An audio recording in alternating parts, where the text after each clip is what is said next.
Well, hello there, and how are you? I'm doing great, and it's a new week. In fact, it's a new year. So I'm so glad you are with me for this week's timely tip and writing trick.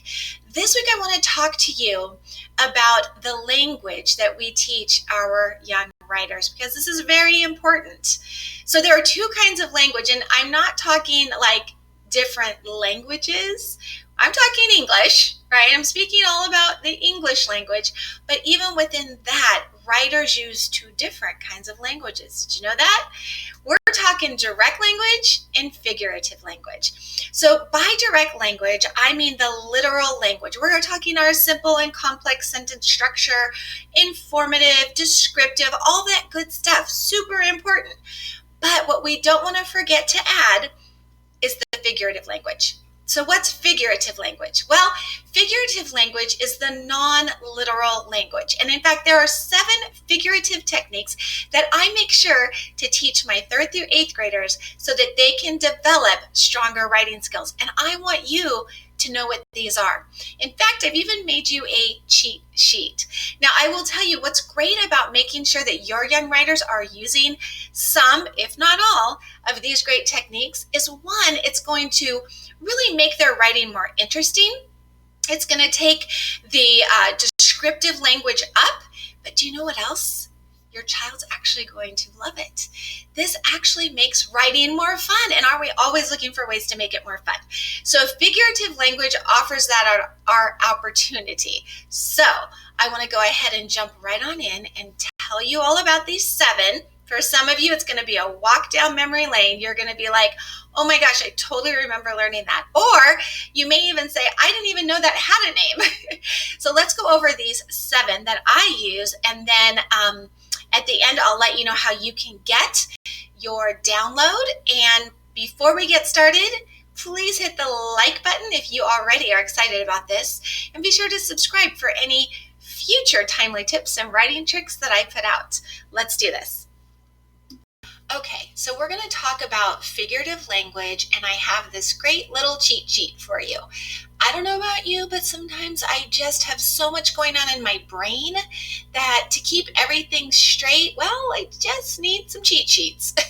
So I would recommend that you print this off and add it to your child's writing binder. If you have not created a writing binder for your child, I am telling you, this is something that is going to be phenomenal. And I have a whole video on that, so you can always click to watch that. So these are the 7 figurative language techniques that I teach and prioritize in my teaching with children between the grades of 3rd through 8th. They can do all of these. They will amaze you at how well they can do with all of these. So as you take a look at these with me real quickly, so that you get a quick little reminder, just know you don't have to memorize it. This is available for you that you can just print off and have as an extra resource. So these are the 7. Number 1, similes. So if you can remember learning about similes, that's where we're going to compare 2 different things using the words like or as.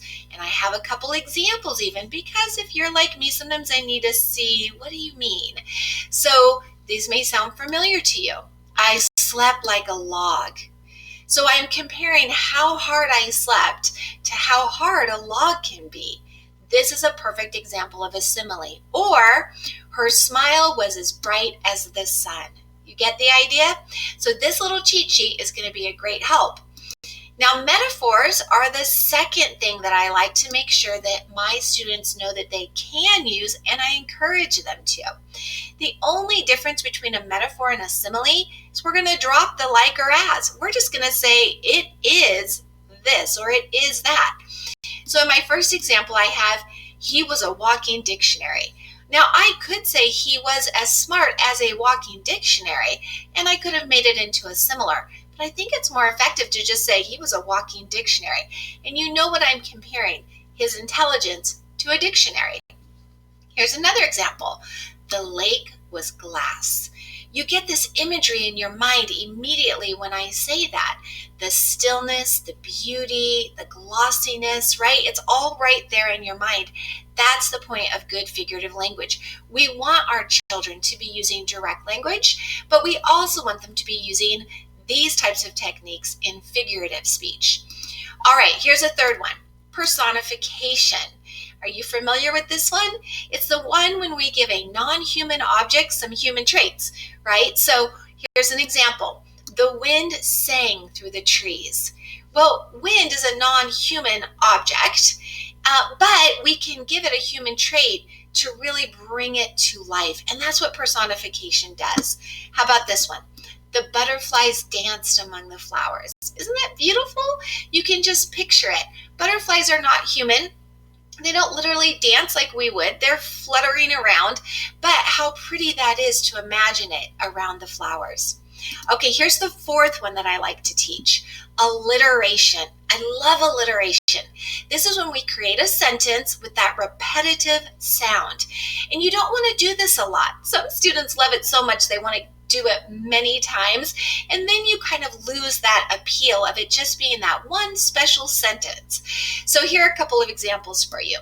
The baby bounced and babbled with delight. Again, you don't want to use these frequently, but if you add one every once in a while, you are going to delight your readers. Here's a second one. The sunset sparkled on the sea, right? You can hear that repetitive sound as you read it to yourself, and it just adds a really nice dynamic to the writing. Okay, here's the fifth one that I like to teach, idioms. Idioms are so fun. They're those expressions or those phrases that are common just to the language you speak. So for instance, we are English speakers, and so we are used to some of these common phrases, but if we had somebody learning the language and they were to hear these, they'd be like, I don't get it, because you can't really put it all together. It's just this expression that's become common in our particular language. Are you familiar with this one? It's raining cats and dogs, right? It's not literal. That's very figurative, but it could confuse somebody who was just learning our language. How about this one? We will cross that bridge when we come to it. Again, another great example of idioms. This is such a fun assignment to do with kids and let them create idioms. Super fun. All right, here's the sixth one that students love to learn and are very successful in putting into their writing, hyperboles. So do you remember these? A hyperbole is that intentional exaggeration. I always teach kids, like, think of the hyper kid, right? Just going a mile a minute, right? Just like, it's just so extreme. That's what a hyperbole does. So maybe one like this, you may have said this one. I've told him 1,000 times to clean his room. And I know some of you moms right now are like, yeah, no, that's literal. Okay, maybe we could change it. I've told him 1,000,000 times to clean his room. All right, how about this one? Your backpack weighs a ton. This is a very intentional exaggeration, but again, it's just making the writing more interesting.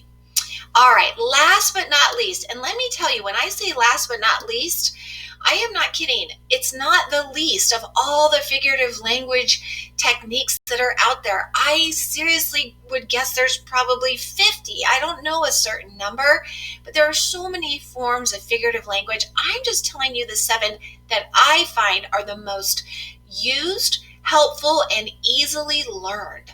So that's what I want you to know that this little cheat sheet will help you with. It's a great way to get started, but there are so many more.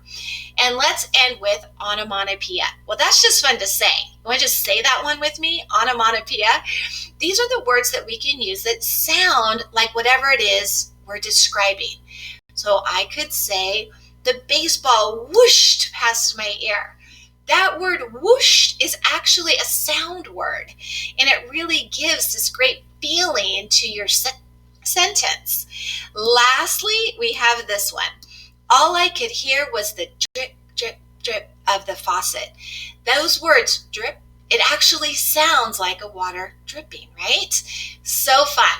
So I'm hoping this is something that's going to be a great resource for you and that you're going to find helpful as you take your writing to the next level.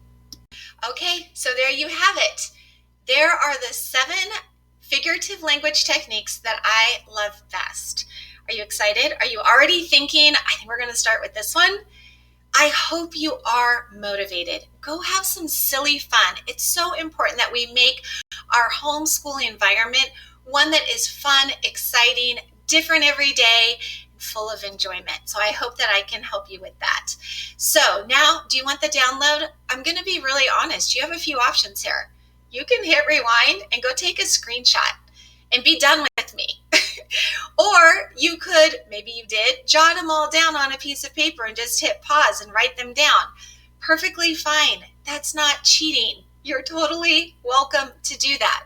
However, what I'm really hoping is that you see that I'm working hard to bring you some value. I would like for us to connect. I want for you to go down below and hit on the Join My Community button.